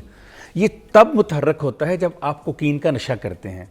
एग्जैक्टली यही पार्ट रिस्पॉन्सिबल है सोशल मीडिया के लिए। यानी एग्जैक्टली देखा गया सीटी स्कैन लगा के, एमआरआई स्कैन लगा के, मशीनें लगाकर कि जब आप सोशल मीडिया पर कुछ चीज़ें पोस्ट करते हैं, आप टिकटॉक पे जाते हैं, फेसबुक पे जाते हैं, ट्विटर पे जाते हैं, तो एक्चुअली न्यूक्लियस एक्कोबिन के अंदर मुतहर्रक होता है। तो आपको वही लत और वही नशा और वही मज़ा आता है जो आपको कोकीन में या किसी भी और नशे में आता है। जब आप नशे पे लग जाएंगे, एडिक्ट हो जाएंगे, तो फिर आपको ये बातें तो नहीं पता चलेगी जो आप फरमा रही हैं सारी, कि जिसको देखना चाहिए कि वो लाइमलाइट में क्यों आ रहा है। लाइमलाइट में आना मजबूरी बना दिया सोसाइटी ने, इसलिए कि जब तक वो लाइमलाइट में नहीं आता, एक बड़ी खौफनाक बात है। लेकिन मैं आपसे शेयर करता हूं ब्रेक के बाद इंपॉर्टेंट ब्रेक है, ब्रेक के बाद वापस आते हैं, सोशल मीडिया के ऊपर बात करें। जो भूख है ना लाइमलाइट की, शोहरत की, जो हर बंदे को, हर इंसान को ज़रूरत बन गई है उसके लिए, उसकी ग़िज़ा से ज़्यादा, उसकी लाइफस्टाइल से ज़्यादा ये शोहरत ज़रूरी बन गई है, क्यों बन गई, इस पर बात करें, आइएगा।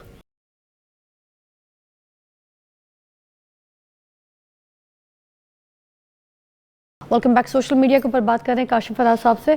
अच्छा, अभी जो जंग लगी हुई है, एक मैं आपसे सवाल करना चाहूँगी। जैसे बुशरा अंसारी जी जो हैं, she is very senior actor, and then you know उनकी टोन, उनका लाइफस्टाइल, उनकी हरकत, मज़ा जो है वो लोगों को पता है कि वो किसी से भी बात करेंगी, लड़ाई भी करेंगी तो वो उसमें चुटकुला डाल के ना बात करेंगी, लाड के साथ करेंगी। वो भी बड़ी भी हैं, सीनियर इंडस्ट्री की, तो वो किसी को अगर समझाएंगी भी या डांटेंगी भी तो वो उसको इसी लहजे में करते थे। उन्होंने अब रजब भट्ट एक्टर नहीं है और वो डकी जो वो एक्टर नहीं है, मगर उन्होंने डकी के लिए इस तरह की बात बोल दी। इन्फ्लुएंसर यूट्यूबर है, वो बड़ा कामयाब यूट्यूबर है, दोनों मियाँ बीवी, कि ये कहा कि ये कौन सी मखलूक है भाई, मैं तो नहीं जानती, मैं तो नहीं देखती है कौन सी मखलूक, उनके काम कौन कहाँ देखता है, और मैं उनके ऊपर भी हैरत करती हूँ, और जो हमें देखते हैं, मैं उनके साथ, मेरा एक सिलसिला है, जो मेरे फैंस हैं, उन्होंने ये भी ये नहीं कहा कि मुझे पूरी दुनिया देखते, उन्होंने कहा मेरे कुछ लोग हैं जो मेरे साथ जुड़े हुए हैं, मेरे ड्रामों के साथ सिलसिला, मेरी फैमिली बन गई है, वो मुझे देखती है, तो इनको कौन देखता है, कौन मखलूक, इस तरह की कोई बात उन्होंने कर दी। तो जिस पे डकी ने आगे से जवाब दिया कि कौन है ये बुशरा अंसारी, कौन है, मैं तो नहीं जानता। अब मुझे ये लगा कि डकी भी इनको इंसल्ट नहीं करना चाह रहा था, इनको सिर्फ यही कह रहा था, हो सकता है डकी ने ड्रामे ना देखे हों, है ना, हो सकता है उसने इनकी सीरियल्स, एक्टिंग्स के स्किल्स ना देखे हों, क्योंकि सोशल मीडिया का दौर अब आया, उस टाइम पे उसके ऊपर कोई वक्ता चल रहा हो, बुरा वक्त हो, स्ट्रगलिंग में हो, कोई ऐसा काम कर रहा हो कि टीवी मीडिया का इतना वो नहीं, मगर उसने कहा कि मैं ऐसे गुजरते गुजरते शक्लों से जानता हूँ। तो उसमें कोई ऐसी बात नहीं है, बड़े से बड़े स्टार को भी अगर कोई नहीं जानता, कोई इन्फ्लुएंसर या कोई आम बंदा और ये कह देता है तो उसमें कोई ऐसी बुरी बात, मगर सोशल मीडिया वालों ने इस बात को पकड़ के जंग में तब्दील कर दिया। ठीक है, अब वो उनकी लड़ाइयाँ करा रहे हो, मज़े ले रहे हो, हर 2 टके का कोई जो थंबनेल है बना के इनके लिए गलत लफ्ज़ बना रहे हैं। आप क्या कहेंगे ऐसी बात के लिए? हाँ जी, आपने बात ठीक की। पहली बात ये ज़हन में रख लें कि सोशल मीडिया को पूरी वर्ल्ड में तीसरी आंख कहा जाता है। तीसरी आंख के बारे में 2 बातें बड़ी मशहूर है पूरी वर्ल्ड में। पहली कहा जाता है कि तीसरी आंख में एहसास जुर्म नहीं होता। नंबर 2, तीसरी आंख में नदामत का साया नहीं होता। बल्कि कहा जाता है कि इस तीसरी आंख ने जो इंसानी 2 आंखें हैं इनको भी पथरा दिया है। अनफॉर्चुनेटली हम लोगों को ये मालूम नहीं कि जब हम सोशल मीडिया का नशा करते हैं और इस नशे की लत में हम लोगों की ज़ाती ज़िंदगी, जिसके अंदर बहुत अचीवमेंट्स होती हैं, बैकग्राउंड होता है, पस मंज़र होता है, मेहनत होती है, काविश होती है, हम उसको एक लम्हे में ज़ाया करने की कोशिश कर रहे होते हैं। हम ये भूल जाते हैं कि आप एक फ्रीज़ा समझकर सियासी, समाजी और कौमी इसको फैला रहे होते हैं, जबकि गलत बात होती है उसको फैलाना नहीं, रोकना होता है। हमें इस्लाम ने भी हुक्म दिया।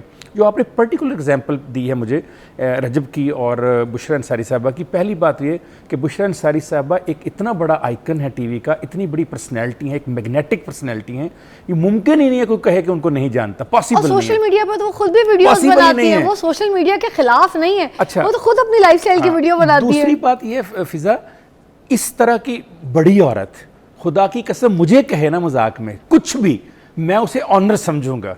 जैसे इनके जो वालिद थे वो मेरे उस्ताद हैं, शायद आपको नहीं पता, इनके जो वालिद थे वो मेरे उस्ताद हैं बुशरा अंसारी साहबा के। वो जब हमारे पास आते थे रात को चाय पीने तो वो मुझे टींडा कहते थे, और टींडे, या मुझे कहता मौलवी, ये 2 नाम उन्होंने मेरे रखे हुए थे।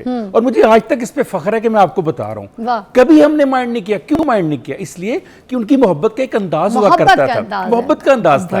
उन्होंने मोहब्बत के अंदाज में रजब को, क्योंकि बहुत बच्चा है, छोटा है, देखिए रातों रात हिट हो जाना, पैसा कमा लेना, नाम पैदा कर लेना, ये बड़ी बात नहीं है। बुशरा आपा की तरह 50, 60, 70 साल तक मेंटेन करना, ये असल काम। और फिर अगर उन्होंने कुछ कह दिया था तो इनका काम था, ये नहीं कहना चाहिए था कि मैं नहीं जानता। एक बड़ा मुहज़्ज़ब अंदाज में कह सकते थे कि हम बच्चे हैं, कल के हैं। असल में उसको गुस्सा आ गया ना कि जब उन्होंने कहा कि ये किस किस्म की मखलूक हैं, कौन लोग हैं, इनको कौन देखता है, मैं तो नहीं देखती, पता नहीं, मैं तो उन पर भी हैरत करती हूँ कि कौन लोग इनको देखते। उसको ये बात, देखे बच्चा है, बच्चे को भी तो गुस्सा आ सकता है, घर में लड़ाइयाँ होती हैं। मैं एक बात कर रही थी कि आप अपने बेटे से लड़ाई करेंगे, ठीक है, आपको गुस्सा आया अपने बेटे पे, क्या घर से निकाल देंगे? उसको मारेंगे, पीटेंगे, उसके ऊपर जुल्म करेंगे, या उसको माशरे में नंगा गंदा कर देंगे? आप उसको समझाएंगे प्यार से बैठ के ना कि तुम मुझसे नाराज़ हो, मेरी कोई बात तुम्हें बुरी लग गई, चलो यार कोई मसला नहीं है, तुम अगर तुम अच्छे से अच्छा और काम करो और अच्छे कंटेंट पे काम करो ताकि तुम्हें दुनिया मेरे से भी ज़्यादा जाने देखे। इस तरह की भी तो बात कर सकते थे। अब अगर वो भी गुस्सा कर गया थोड़ी सी बात पे, उसको लग गई है कि भाई मैं भी किसी की औलाद हूँ, मैं किसी का बेटा हूँ, मुझे ये बात कर दी है आगे से, उसको बहुत नेगेटिव लग गई, तो उसको प्यार से मोल किया जा सकता है। मगर सोशल मीडिया इस बात को बढ़ावा दे दे के गलत नेगेटिव, अब देखिए इन्हीं की लड़ाई में से मैं भी तो पॉजिटिव चीज़ें निकाल रही हूँ। क्या सोशल मीडिया ऐसी बातों में से पॉजिटिव चीज़ें नहीं निकाल सकता? क्या इनकी सुलह नहीं कर रहे? ना कि आग लगा लगा के थंबनेलों पे गंदी बातें फैला रहे हैं दूसरे। अच्छा देखिए, एक तो वो जो इंटरव्यू ले रहा था उसको क्या जरूरत थी डकी को पूरी वीडियो दिखाने की? एक तो ये इंसल्ट है। मेरी बात सुने, अगर आपको मैं ये कहती हूँ कि आप जो है ना जिन लग रहे हैं, बदहैबत लग रहे हैं, आप खूंखार लग रहे हैं, आप जानवर लग रहे हैं, ठीक है, अगर मैंने आपको ये कहा, क्या कोई और एंकर के शो पे आप बैठे हैं और वो आपको ये वीडियो दिखा दे, क्या ये सही है?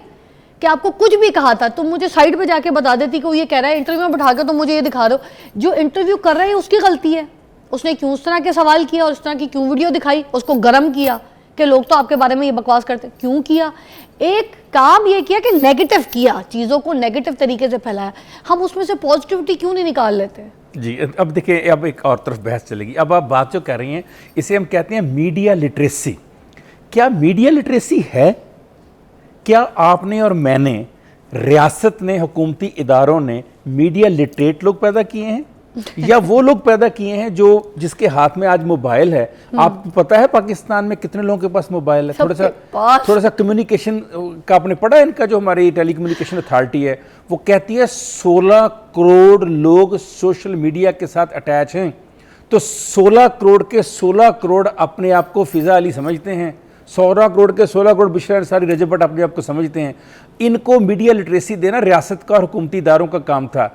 आप जिस कल्चर में आज जिंदा, इसे कहते हैं हाईलाइट कल्चर है। ये हर चीज़ को हाईलाइट किया जाता है। पॉजिटिव चीज़ों को कौन देखेगा? मुझे आप बताइए ना कि अभी आप नेकी की, इस्लाह की बातें शुरू कर दें, कौन उसको देखेगा और कौन उसको आगे लेके जाएगा? मज़ा ही उन चीज़ों का आता है कि आपको नहीं पता कि शैतानी बातों को कितना मज़ा आता है। भाई जब तक वो एंकर निकाल के शैतानी बात नहीं दिखाएगी, कैसे हिट होगा वो? कैसे लाइक्स मिलेंगे उसको? कैसे लोग बार बार देखेंगे? देखिए, अभी आपने भी डिस्कस इसीलिए किया ना कि उसके अंदर नेगेटिविटी थी, पॉजिटिविटी होती है। आपने कितने पॉजिटिव बातें अभी तक डिस्कस की? हमने सारी नेगेटिव डिस्कस की। वाई? मगर मैं नेगेटिविटी में से पॉजिटिविटी निकालना चाह, आप निकालना चाह रही है ना, लेकिन जब हम नेगेटिविटी की बात करते हैं, हाईलाइट तो हो जाती है वो, सामने तो आ जाती है वो। तो इसके लिए लिटरेसी चाहिए। लिटरेसी नहीं दी किसी ने, ये वक्त लगता है लिटरेसी आने में। देखिए ऑस्ट्रेलिया ने भी क्या किया, 16 साल से कम उम्र बच्चों पर सोशल मीडिया की पाबंदी लगा देगी मुकम्मल। चाइना में 12 साल से कम उम्र पर पाबंदी लगी हुई है। सोशल लिटरेसी दी उन्होंने, पहले बच्चों को इस एज तक नहीं करना, पहले सीखो के बात करनी, सही इस्तेमाल करो। आपने दी नहीं है, अब आप रातों रात आपने हिट कर दिया। एक आपकी वीडियो आती है, आप वायरल हो जाते हैं, पूरी दुनिया को बताते फिरते हैं कि सबसे बड़े आप आलम हैं। मुझे आप बताइए ना, मीडिया कितने आलम लोगों को बुलाता है, कितने साइंसदानों को बुलाता है, कितने पढ़े लिखों को बुलाता है, कितने अशफाक मतलब आपके पास, कितने वासवली वासम आपके पास, कितनी बानो कुदसिया आज आपके पास हैं। बताइए कितने आपके नीस नागी बैठे हुए हैं आज। और अगर वो आ भी जाएं आज, तो मैं तो अक्सर सोचता हूँ फिजा, इनको देखेगा कोई आज के दौर में? आज के दौर में उन्हीं लोगों को देखेंगे जो अपने घर की फिल्में, जिनका भी आप इशारा कर रही थी कि अपने घर की फिल्में दिखाते हैं, घर की चीजें दिखाते हैं, वो लाकर 2 नंबर चीजों को प्रमोट करते हैं, जाली किस्म का अक्स पैदा करते हैं, एक ऐसा कल्चर पैदा कर दिया है। इसको पता क्या कहते हैं? इसको कहते हैं इन्फ्लुएंसर कल्चर। वो पता क्या कहता है? वो कहता है परफेक्ट लाइफ गुजारो जैसे मेरी है। जैसे मेरे पास 6 गाड़ियां हैं, 6 कोठियां हैं, 2 बीवियां हैं, रंग बिरंगे कपड़े हैं, पूरी दुनिया जाओ, तो तुम भी ऐसे जाओ। नहीं जा सकती 16 करोड़ वाम ऐसे, तो फिर वो क्या करेगी 16 करोड़ वाम? वो लज्जत प्रस्ती जो आपने उसके अंदर डाल दी, जो लालच आपने दे दिया, जो हवस के अंदर आपने शिकार कर दिया, अब उसका कहीं ना कहीं नतीजा कोई ना कोई तो निकलना। उसका नतीजा ये निकलता है कि जब मैं और आप जैसे लोग तुलसी बट की हमदर्दी में भी कोई चीज तैयार करते हैं, तो सोशल मीडिया पर 2 नंबर किस्म के सहाफी बनकर एक कैमरा उठाकर उसके घर जाकर हमारी उस पॉजिटिविटी के अंदर से नेगेटिविटी निकालते हैं। हमें उसकी भी बात में कि इससे पहले कि टाइम खत्म हो जाए, देखें ये जो क्या कहते हैं रजब भट्ट है और फहद मुस्तफ़ा है, उनकी भी लड़ाई बहुत बुरी तरीके से चल रही है, ठीक है। और अब वो भी देखें ना, सीन अच्छा नहीं है। एक कितना बड़ा वो जो है एक्टर भी है, गेम शो का किंग है जो कि पाकिस्तान में होता है, लोग बड़ा पसंद करते हैं उसको, उस हिसाब से देखते हैं उसको। अपना ग्राफ वहीं रख के अपनी वो बात डिस्कस ही नहीं करनी चाहिए थी। उससे भी गलती हो गई, चले, मगर मैं कहती हूँ गलतियाँ हो जाती हैं समटाइम्स। आप गलत जगह तीर मार देते हैं, आपको पता नहीं चलता। वैसे फहद को भी मैं जानती हूँ, उसकी इंटेंशन ऐसी नहीं थी कि वो किसी मतलब रजब को उस तरह से जलील कर रहा हो कि तुम अपनी फैमिली दिखा के तो पैसा कमाते हो, तो ये करते हो, उसका भी। मगर ये कि वो मीडिया का इस बातों का शिकार हो गया, क्योंकि जाहिर सी बात है ये लोग भी बैठते हैं इधर उधर की जो बातें सुनते हैं तो वो कहीं कर देते हैं। अच्छा, और पर्सनली मुझे नहीं लगता कि वो रजब को जानता होगा फहद भी, और रजब भी फहद को शायद पर्सनली जानता है। रजब ने भी फिर फहद के बारे में आगे बात कर दी कि अगर मैं अपनी फैमिली दिखा के बेच के तो पैसा कमा रहा हूँ, तो तुम भी तो लोगों की फैमिली को दिखा के पैसा कमा दो। लोगों को बोलते हो लड़कियाँ आ जाओ, लड़की आ जाओ, सबकी लड़कियाँ आ जाओ, तो बाइकों पे बिठा के लड़की को कंधे पकड़ा के तो तुम सैर सपाटा कर रहे हो। अब ये जंग जो है बढ़ती जा रही है, इसमें से सिर्फ नेगेटिव चीज़ें निकलनी है, पॉजिटिव नहीं निकल रहा। इस पे क्या कहेंगे? इसलिए कि लैरी रोजन ने कैलिफोर्निया यूनिवर्सिटी में इस पर रिसर्च करके कहा कि सबसे बड़ा सोशल मीडिया का इस वक्त मसला है खुद परस्ती और पुरतशद्दुद जज्बात। जो तशद्दुद वाले जज्बात हैं वो लोगों को पसंद आते हैं, जो खुद परस्ती वाली बातें हैं वो लोगों को अच्छी लगती हैं। दोनों की लड़ाई में आप देखिए कि दोनों को फायदा हुआ, इसलिए कि दोनों की लाइक्स बढ़ गई, दोनों की रेटिंग बहुत अच्छी आना शुरू हो गई। अच्छा, तो क्या करें? हाँ, क्या करें? ये पॉइंट था। तो देखा जाए तो जो हम सोशल मीडिया पे बैठे हम सारे बेवकूफ हैं और हम इस चीज में फंसे पड़े, मगर फायदा जो जिनको चाहिए वो आपस में लड़के अपना फायदा गेन कर रहे हैं। थैंक यू सो मच, बहुत बहुत शुक्रिया। आज का टॉपिक सोशल मीडिया था, मगर ये एक ऐसा टॉपिक है, मुझे लगता है इस पर बार बार बात करेंगे तो हमें समझ आएगी। जैसे मुझे अभी समझ आ गई कि हमें तो पाने काने लगा दिए, अपना काम उनका हो गया, उनको शोहरत मिल गई, ठीक है। तो ये गेम सिर्फ शोहरत की है, सोशल मीडिया सिर्फ लाइमलाइट की गेम है, ठीक है जी। एक बात जो है आज मुझे तो समझ आ गई। हम आपको मिलते हैं कल, अपना बहुत ख्याल रखिएगा, देखते रहिए मॉर्निंग विद फिजा।